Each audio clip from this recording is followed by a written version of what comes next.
మిమ్మల్ని చూసి అసూయపడే వాళ్ళని ఎలా గుర్తించాలో తెలుసా మీకు? ఎప్పుడైనా మన మంచి కోరుకునే వాళ్ళు ఎవరైనా మనల్ని మెచ్చుకోవాలి అంటే, చేసావురా తల్లి, బాగా చేసావే, చేసావమ్మా, వెరీ గుడ్, బావుంది. ఇలా మెచ్చుకుంటారు ఎవరైనా సరే. అదే వాళ్ళు మనల్ని చూసి అసూయ పడుతున్నారనుకోండి, మనం చేసింది వాళ్ళకి నచ్చింది. కానీ మనం బాగుపడడం వాళ్ళకిష్టం లేదనుకోండి, ఎలా మెచ్చుకుంటారో తెలుసా? చాలా తెలివైంది. పాపం అసూయనంతా అణుచుకొని ఇలా సాగదీసుకుంటారనమాట డైలాగ్స్‌లో.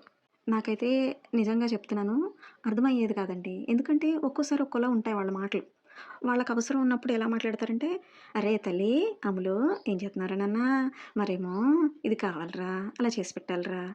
అదే అవసరం లేదనుకోండి, "హ్మ్. అబ్బా! అలా చేసావా?" అని పాపం సాగదీసుకొని మాట్లాడతారు అసూయని అణచుకుని. ఎందుకండి ఒక మనిషిని చూసి అసూయపడడం అది కూడా ఒక పాపమే తెలుసా? ఎవరి బ్రతుకులు వాళ్ళవే. ఎవరిని ఎవరు పోషించలేరు. ఎవరి సంసారాలు వాళ్ళవే. అటువంటప్పుడు ఎందుకండి ఈ అసూయ ద్వేషాలు నాకు అర్థం కాక అడుగుతాను. భగవంతుడు మెచ్చుతాడా? ఇటువంటి వాటిని మళ్ళీ పూజలు చేసేస్తారు. సభ్యత, సంస్కారం అనేవి పెంపకంలోనో, చదువు ద్వారానో రావండి. జన్మతః రావాలవి. చిచి సంస్కారహీనులు.